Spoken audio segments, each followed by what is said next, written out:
네, 저희가 모다시를 끝나고 모태신앙 다시 시작하기를 끝나고 오늘 저희들이 함께 읽은 로마서 7장 24절부터 8장 2절까지의 말씀을 통해 새로운 주제 All You Need is Gospel이라는 주제로 줄여서 이따 설명드리겠지만 여러분에게 필요한 것은 복음이다 라는 주제로 이번 한 달을 저희가 하나님의 말씀을 듣고자 합니다. 우리가 모다시를 통해서 알 수 있었던 건 우리의 신앙의 기초는 다름이 아니라 예수 그리스도를 그리스도라고 고백하는 데에 있음을 저희 들었습니다. 그렇다면 우리는 이번 3주 동안 무엇을 듣겠냐면, 그러면 도대체 복음은 무엇인가? 그리고 복음은 우리의 삶을 도대체 어떻게 변혁시키는가에 대해서 하나님의 말씀을 듣고자 합니다. 오늘 저희들이 함께 살펴본 이 본문은 한 개인의 고백이죠. 내면에 있었던 엄청난 치열한 고백입니다. 이 사람의 이름은 바울이고, 이 사람이 여기서 썼던 이 로마서는 이미 자기가 변하고 나서 그렇게 고백한 겁니다. 오늘 저희가 살펴본 이 24절부터 25절은 어떻게 보면 1장부터 6장을 요약한 그러한 결론일 수 있습니다. 그런데 이 주제를 저희들이 로마서를 살펴보면 여기까지 왔을 때 딱 한 가지로 귀결됩니다. 그것은 바로 우리가 좀 생각해 볼 만한 주제예요. 바로 인간은 과연 선한가? 과연 악한가? 라는 그 주제입니다. 더욱더 이 주제를 파고든다면 이 사람은 앞에서 말했던 것처럼 이미 하나님의 사람으로 변했습니다. 그렇다면 이제 완전히 다른 삶을 살고 있기 때문에 그 복음의 영향력 아래 있고 그렇게 삶을 살기 시작했습니다. 그런데 이 사람에 있어서 가장 실존적인 질문은 바로 그 자체로 선한가입니다. 인간은 과연 선한가 악한가? 라는 이 질문에 대해서 그는 고뇌했습니다. 그리고 그가 내렸던 결론은 24절입니다. 오라 나는 공고한 사람이로다. 이 사망의 몸에서 누가 나를 건져내랴. 이 치열한 고뇌의 끝에서 결국 얻었던 답변은 죽음이라는 답이었습니다. 죽음. 여기서 우리가 이 고뇌한 사람의 절규를 잘 살펴볼 필요가 있는데, 물론 우리가 죽음이라고 하면 우리 모두는 다 죽습니다. 자연사를 하건 사고사를 당하든 아니면 이 땅에 태어난 이상 모두 태어난 순서는 있어도 다시 돌아갈 순서는 정해져 있지 않습니다. 아무리 사랑하는 사람이라도 내 곁에 오래 있으면 좋겠지만 언젠간 다 죽습니다. 부모님도 그렇고 자녀도 그렇고 아니면 사랑하는 사람 모두 다 죽습니다. 그런데 오늘 이 표현을 잘 봐보세요. 사망의 몸 앞에 곤고한이라는 표현을 붙이고 있습니다. 이 표현은 얼마나 이 사람에 있어서 선과 그러니까 악이라는 이 두 큰 주제 앞에 얼마나 이 사람은 고뇌했는가라는 것을 알려줍니다. 이 고뇌하다라는 단어를 잘 살펴보면 비슷한 단어로 이런 뜻이 있습니다. 고단하다, 고달프다, 어렵다. 근데 여기서 적혀진 이 곤고한은 영원히 불행하다라는 의미를 쓰고 있습니다. 영원히 불행하다요. 이 사람이 언제 곤고함을 느꼈냐면 회심 이후에 곤고함을 느꼈던 겁니다. 회심 이전에 곤고함을 느낀 게 아니라 회심 이후에, 그러니까 예수님을 주님으로 만나고 나서 복음을 깨닫고 나서 이 사람이 겪었던 자신의 내면에 있었던 가장 큰 연약함은 곤고함이었습니다. 악을 선택하는 곤고함. 그러니까 어떤 것을 해도 또 하지 않아도 인간의 본성이 악하다라는 것을 이 사람은 경험했던 것 같습니다. 상당히 씨름하고 있고. 그래서 어떻게 보면 이 사람을 통해서 우리가 읽어낼 수 있는 사람의 이 내면은 비참함이 있습니다. 비참함. 우리가 수련회 때도 나눴지만 우리 모두는 다 행복하고 싶습니다. 여기에서 있어서 다 불행하기를 원하는 사람은 아무도 없을 겁니다. 우리가 이 행복이라는 주제를 생각할 때 이렇게 접근해요. 어렸을 때부터. 아니면 철이 없거나 이렇게 생각하죠. 내 삶은 행복할 수 있을 거다. 나는 그런 믿음이 있습니다. 아니면 내가 지금 이 삶을 열심히 쫓다 보면 언젠가 행복은 나에게 반드시 찾아온다.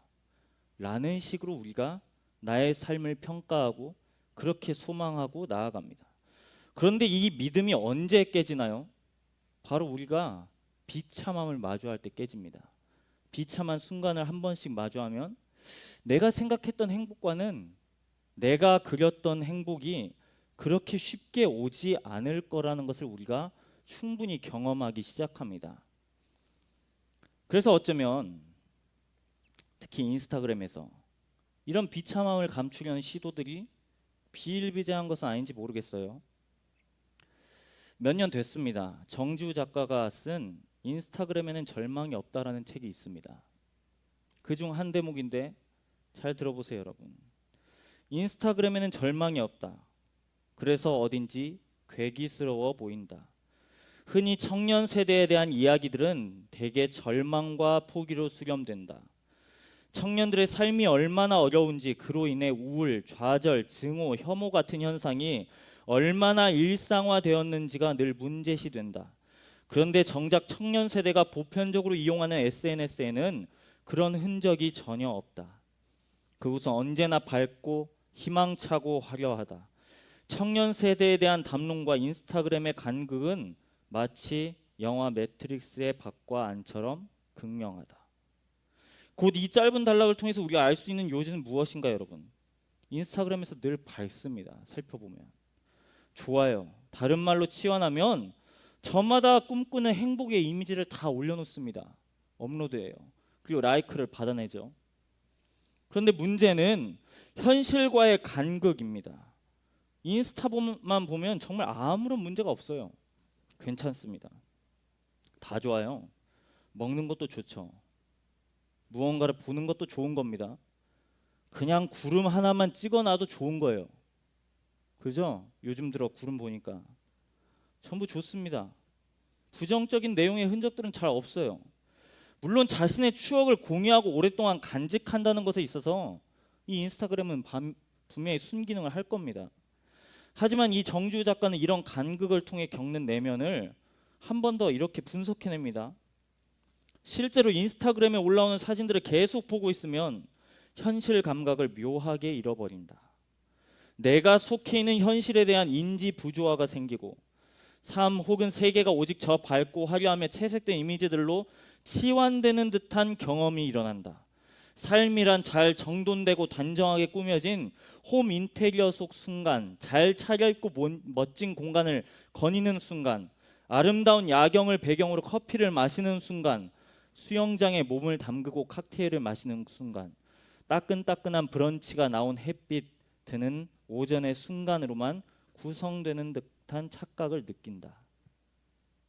그런데 인스타그램의 이미지들은 대체로 연출된 단 한순간의 이미지일 뿐이지 우리네 현실도 삶도 아니다. 인스타그램에 올라오는 순간들은 삶의 극히 일부분, 아주 잠깐의 시간들일 뿐이다. 문제는 우리의 삶이 실제로 그러하며, 이 사람의 해석입니다, 그러해야만 한다는 강박이 우리 안에 점점 심화되고 있다. 정말 그래요. 맛집을 갔어요. 도착하면 뭐 하죠? 뭐 해야 돼요, 여러분? 사진 찍어야 돼요. 왜 안 먹죠? 이거 남겨야 돼요. 라이크 받아야 되거든요. 식당 안에 들어갔습니다. 또 뭐 하죠? 인테리어 한번 둘러보고 사진 찍습니다. 메뉴가 나왔어요. 인스타그램에서 검색한 메뉴입니다. 내 앞에도 동일하게 있네요. 뭐 해야 돼요? 사진 찍어야 돼요. 뭐 대부분 이런 식입니다. 이 작가가 해석하듯 정말 이 SNS에는 극히 일부분만 담겨 있습니다. 우리의 삶은. 그리고 SNS에 노출되는 빈도가 많으면 많을수록 우리 역시 그런 관념에 자연스레 물듭니다. 내 삶 역시 내 일상이 그렇게 되어야 한다. 행복한 순간들만 나열되어져야 한다.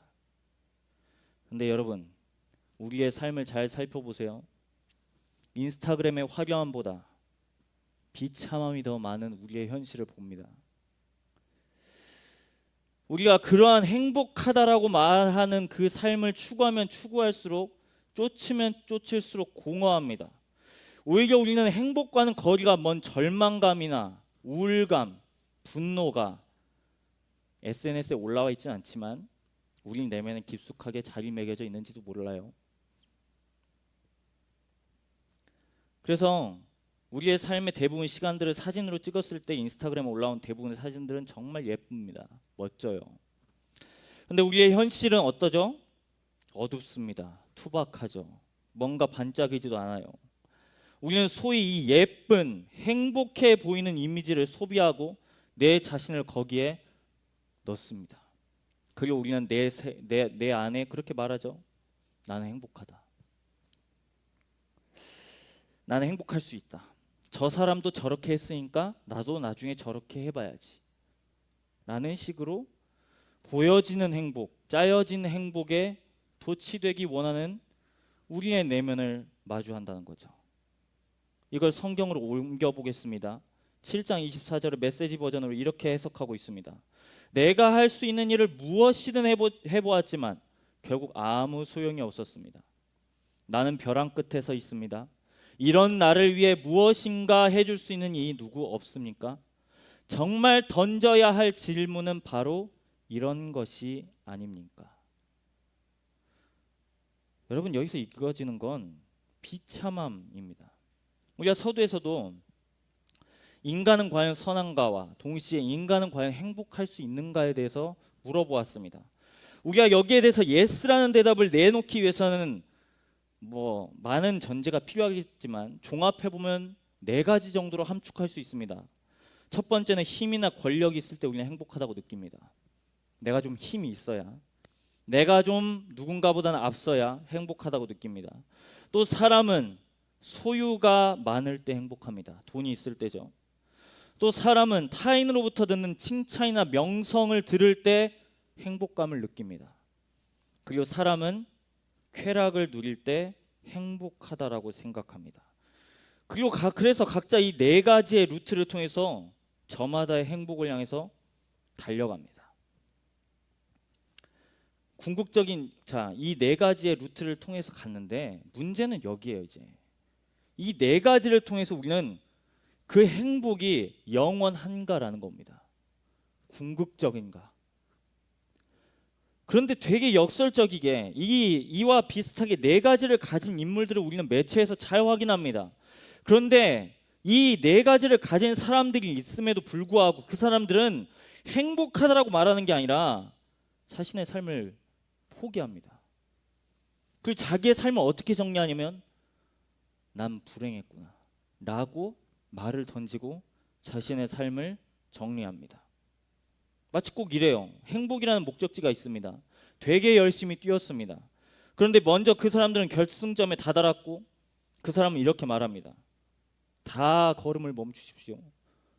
내가 와봤더니 잘못 찾았습니다.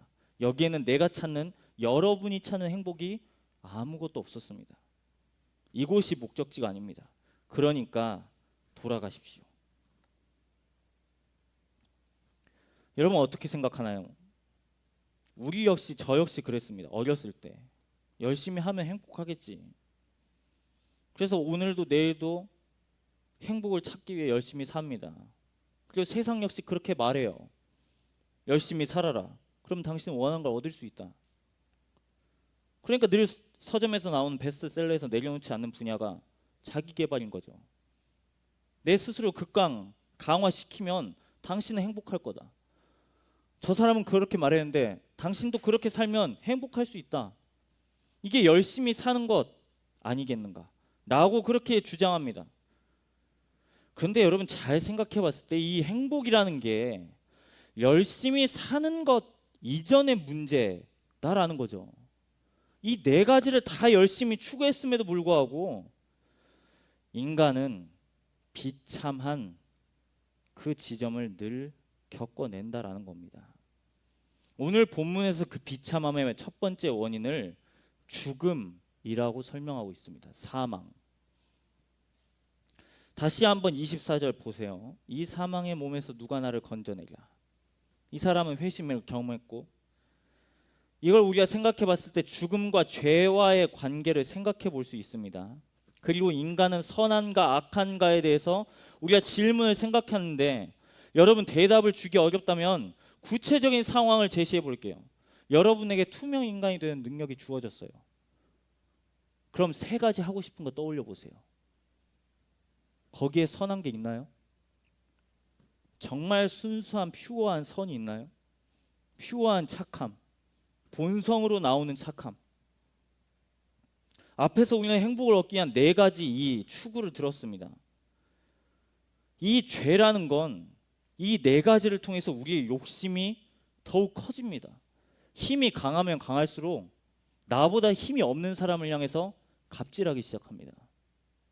우리는 직장에서 그걸 경험하죠. 되게 쉽게. 그런데 여러분 잘 생각해 보세요. 상사의 위치에 갔을 때 여러분은 갑질을 안 할 것 같은가요? 그건 또 몰라요. 청렴 결백할 수 있을까요? 그것도 몰라요.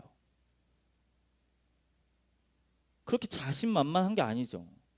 여러분 만약에 돈으로 행복감을 느꼈다면 거기에는 더 좀처럼 만족감이 없습니다.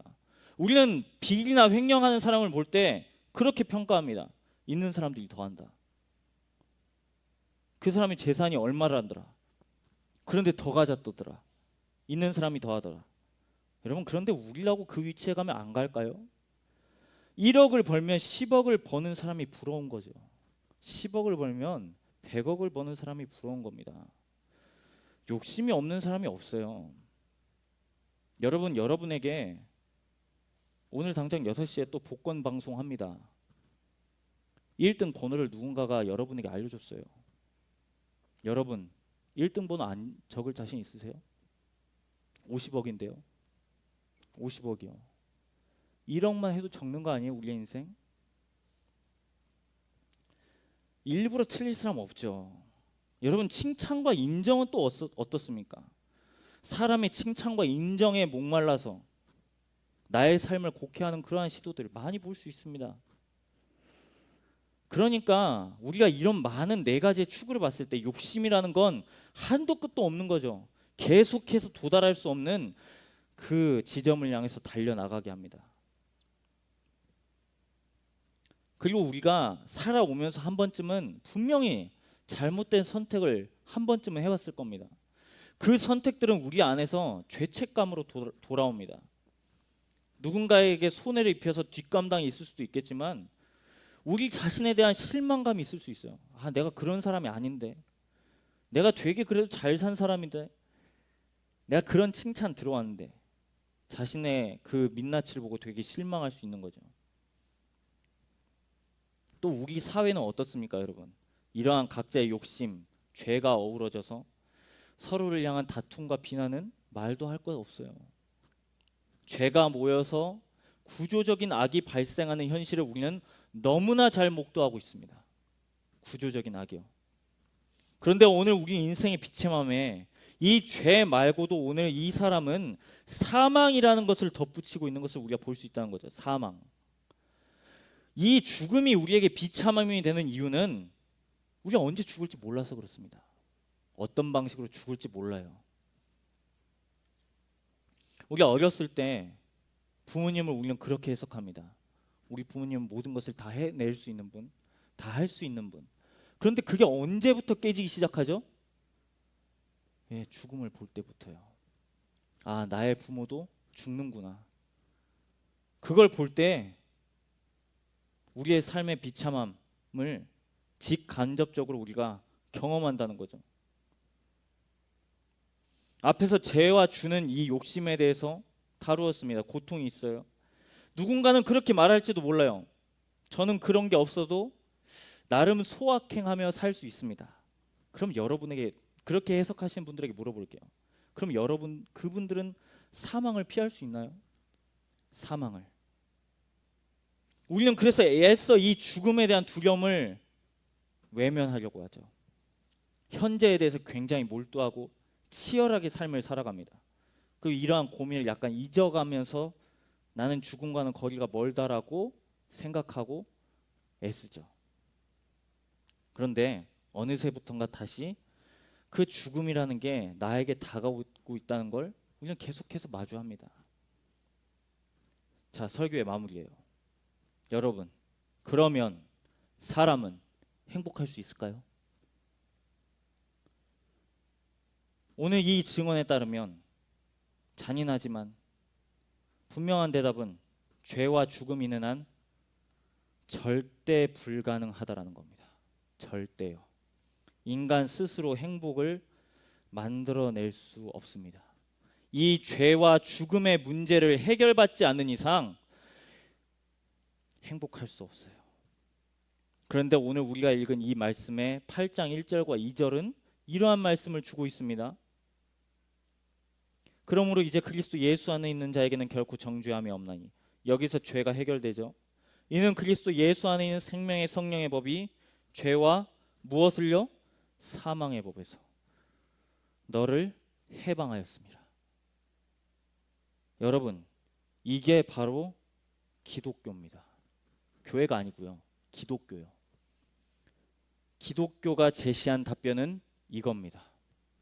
당신의 삶이 불행합니다. 죄와 사망이 있는 한 당신의 삶은 아무리 힘쓰고 애써도 행복할 수 없습니다. 이 죄와 사망이 있는 한. 여러분, 여러분의 삶의 자리에서 아마 많은 질문과 물음들이 있을 겁니다. 우리의 삶의 자리에서는 우리의 삶을 살아가면서 그런데 가장 현실적으로 꼭 필요한 질문이 있다면 죄와 사망의 문제가 아닐까요? 죄와 사망의 문제. 행복을 추구하기 위해서 각자만의 방식으로 열심히 살다 포기하고 좌절해버린 이들을 생각한다면 취업이나 결혼, 진로 그 외의 것들이 정말 우리에게 중요하지만 어쩌면 이 기독교는 우리에게 가장 현실적인 지금 물음을 제시해주고 있는 거 아니에요? 여러분, 그래서 우리 모두가 복음이 필요한 겁니다.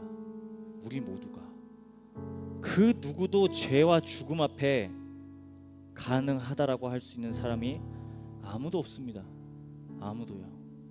기독교를 모르는 사람도 사망의 법 앞에서는 아무런 손을 쓸 수 없습니다.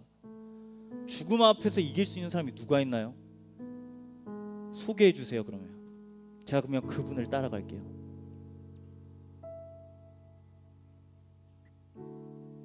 그래서 여러분, 오늘 이번 한 달 동안 다루는 주제처럼 우리에게 가장 필요한 건 복음이에요. 그래서 복음. 많은 질문들이 있겠지만 오늘 말씀의 제목처럼 우리에게 가장 현실적인 부분을 다루고 있는 것, 그게 바로 기독교가 답을 제시해주고 있습니다. 우리가 다음 주에 다루겠지만 그래서 예수 그리스도의 십자가와 부활이 위대한 겁니다. 그래서 죄와 사망을 해결하신 예수 때문에 우리가 감사한 마음으로 찬양하는 거고, 감히 내가 예수 그리스도를 사랑한다라고 고백할 수 있는 거예요. 이게 우리가 정립이 되지 않으면 다시 시작해야 됩니다. 우리의 신앙은 다 껍데기예요. 그래서 이걸 우리가 기초 삼지 않으면 우리의 신앙은 아무것도 유익하지 않아요. 아무것도. 이걸 우리가 희미하게 갖고 있다면 여러분, 그것 때문에 자유함이 없을 겁니다. 너무 역설적이게. 그런데 기독교는 여러분들이 행복하기를 원하는, 그리고 그 답변을 제시한 유일한 답을 이 성서 가운데 증언해 놓고 있습니다. 우리가 3주 동안 부를 찬양인데요, 주를 더욱 사랑이라는 찬양이에요. 예수 그리스도의 사랑에 대해서 성경에서 많은 표현법이 있지만 저는 예수 그리스도의 사랑에 있어서 가장 우리가 인간이 표현할 수 있는 가장 최상위의 표현은 바로 아름답다일 겁니다. 아름답다. 아름답다는 마음에 감동이 있을 때만 아름답다라고 표현할 수 있는 겁니다.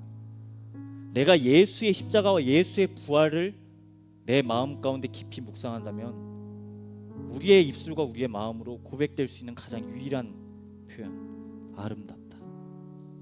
그렇기 때문에 내가 예수를 사랑하겠습니다. 수많은 방법으로 행복을 쫓아서 가지만 이 방법은 내가 아니었습니다. 이 방법으로는 내가 진짜로 행복한 게 아니었습니다.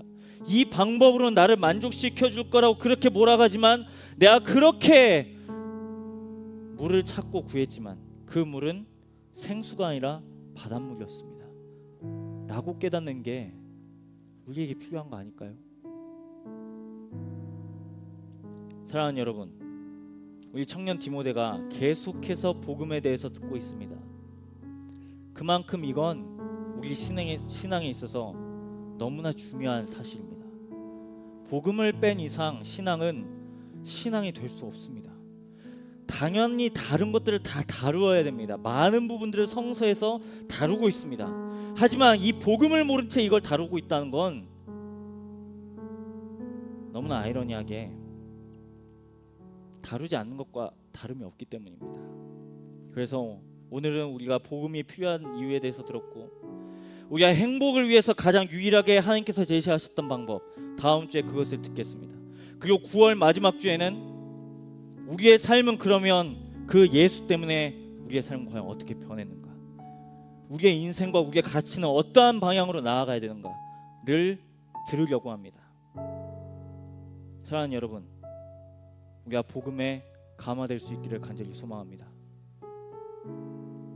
우리 그 마음을 소망하는 마음으로 함께 주를 더욱 사랑, 이 마음을 다해서 함께 가사에 우리의 마음을 나눠서 함께 고백하면 좋겠습니다.